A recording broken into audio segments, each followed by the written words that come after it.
Sir 1 minute sir, ఒక నిమిషం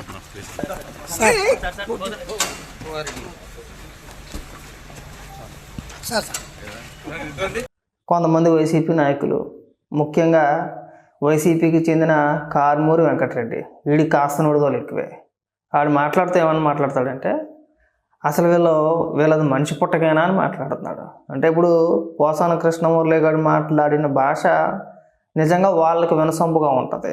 అవసరమైతే పోసాన కృష్ణమురళిని ఇంటికి పిలిపించేసి ఆ కారుమూరి వెంకటరెడ్డి ఎవడైతే ఉన్నాడో వాళ్ళ అమ్మగారిని, వాళ్ళ భార్యని, వాళ్ళ కూతురు ఎవరైనా ఉంటే కూతుర్ని ఎదురుగా కూర్చోబెట్టి పోసాన కృష్ణమురళి గారి చేత అమ్మనాబూర్లు తిట్టించేస్తాడు. అది వాళ్ళ సంస్కారం అన్నమాట. సంస్కారం అంటే ఆ యాదవుల దృష్టిలో అదే. మాట్లాడిపించినంతసేపు మాట్లాడిపించేసారు వాడి చేత. కేసులు పెట్టరా ఇష్టానుసారంగా మాట్లాడితే.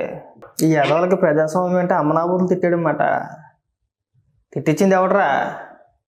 5 ఏళ్ళు పరిపాలించి అందరిని అమ్మనాబూతులు తిట్టించి, అందరికీ అక్రమ సంబంధాలు అంటగట్టి, అసెంబ్లీలో బూతులు తిట్టించి, ముఖ్యమంత్రి హోదాలో ఉండి ఏదైనా ఒక సభ పెట్టుకుంటే అక్కడ కూడా తగలడి మంత్రుల చేత, ఎమ్మెల్యేల చేత అమ్మనాబూతులు తిట్టించినప్పుడు ప్రజాస్వామ్యం ఏమైపోయింది? మరే ఈ నా కొడుకులకి మనిషి పుట్టకంటే ఏంటంటే, రేపు పని చేయి, నీకు అంత ఆనందంగా, ఆతృతగా, సంబరంగా ఉంటే కనుక పోసాని కృష్ణమురళి చేత మీ ఇంట్లో ఉన్న ఆడవాళ్ళని తిట్టించేసుకో. నేను మాట్లాడలేను కానీ పోసాని కృష్ణమురళి ఏమని మాట్లాడాడో ఒకసారి వినిపిస్తా. ఆడేమని మాట్లాడాడు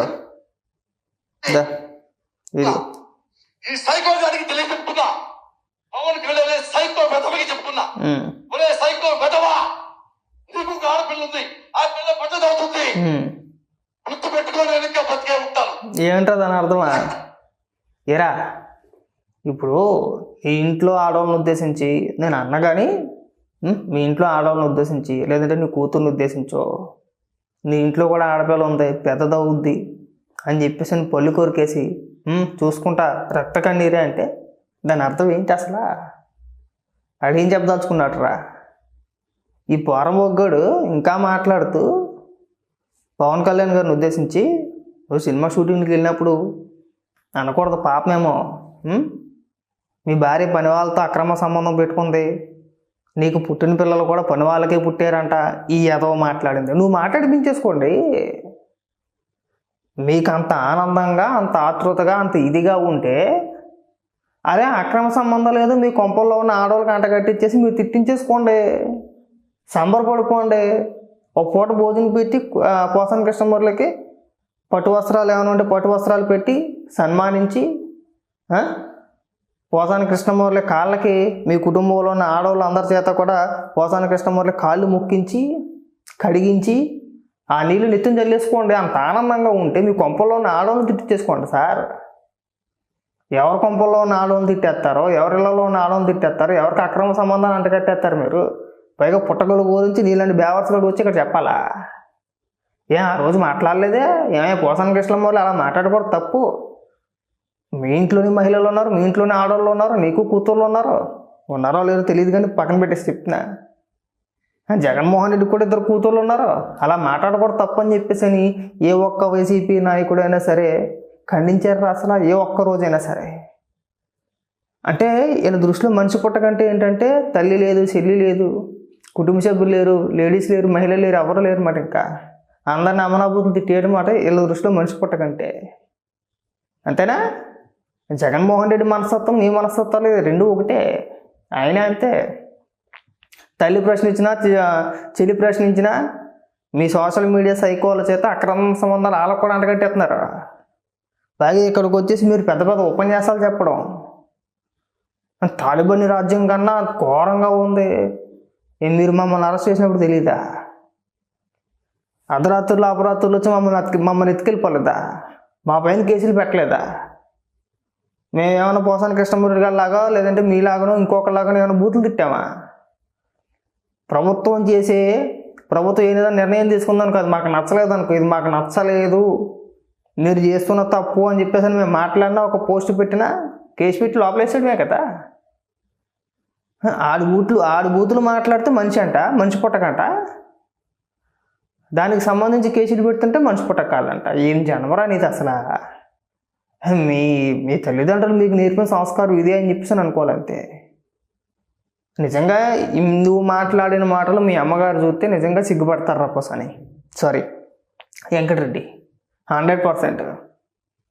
ఒక్కసారి మీకు అంత నచ్చితే, అంత ఆనందంగా ఉంటే అవే మాటలు మీ కుటుంబ సభ్యులను తిట్టించేసుకోండి సార్.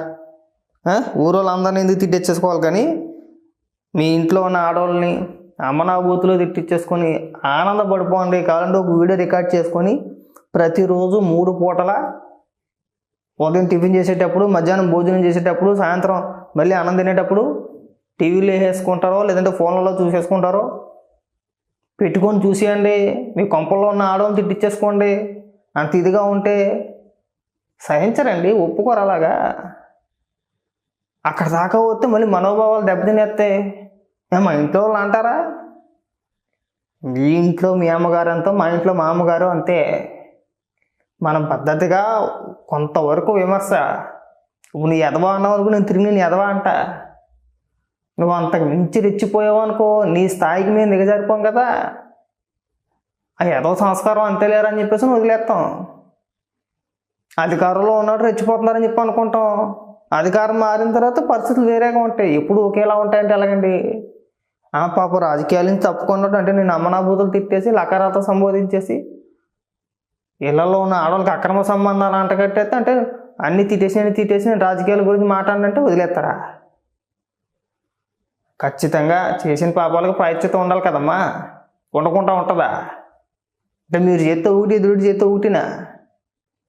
సమర్థించమాకండి. ఈ సమర్థించే వ్యాఖ్యలు చేసి మీరు దిగజారిపోవద్దు, అలవాటు అయిపోద్ది. ఇలాంటివి మనం ఖండించాల్సిందే, హుందాగా వ్యవహరించాలి.